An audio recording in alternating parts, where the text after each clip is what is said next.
Well, good morning, church. Thank you for joining us for our daily Devo. Today, we're in Exodus chapter 15. And I have to catch you up just a little bit if you weren't on the devotion yesterday, because yesterday we looked at the nation of Israel when they were trapped next to the Red Sea. And it seemed like all was lost. And then God puts a cloud between them and the Egyptians as he separates and dries the Red Sea so the nation of Israel passes through. And then foolishly, the Egyptian army tries to follow, and they are utterly destroyed as the Red Sea closes in. And chapter 15 is called the Song of Moses, or the Song of Deliverance.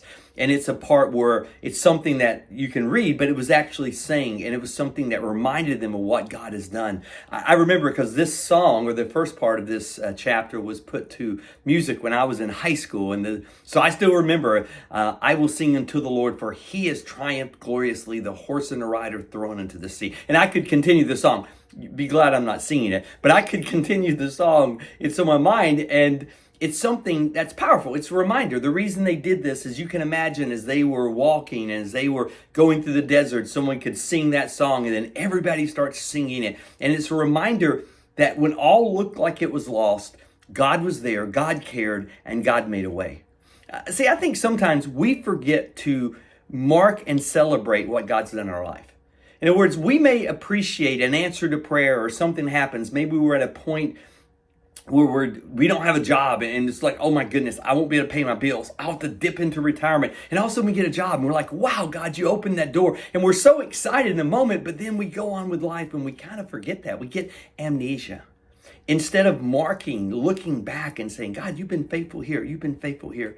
I had a friend who had a purpose journal, he called it. And in it, he wrote the things that God had done in his life. Started when he was a kid, where God had been there, where God had answered a prayer, where God had moved on his behalf. And it kind of was his journey of God in his life. It allowed him to celebrate all God has done. And it was kind of a thick book. He was probably in his 30s when I saw it.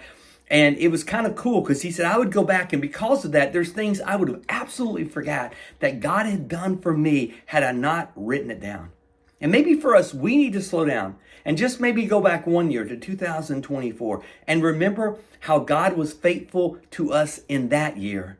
And then we may not be able to put it to music. We may not be a David Freeman or a Derek Williams, but we can write it down and say, God, I will proclaim you. I will glorify you because of what you've done. And here's the thing.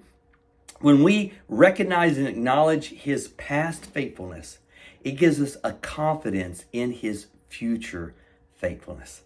He's there. He cares. And if we can remind ourselves of that from the past, it gives us confidence in our present, and it gives us confidence for the future. So just as they will sing, I will sing unto the Lord, for he has triumphed gloriously. What can you sing and glorify God because in your life he has triumphed gloriously? Guys, I hope you have a great day. Thank you for being part of our daily Devos, and I hope you'll continue with us tomorrow.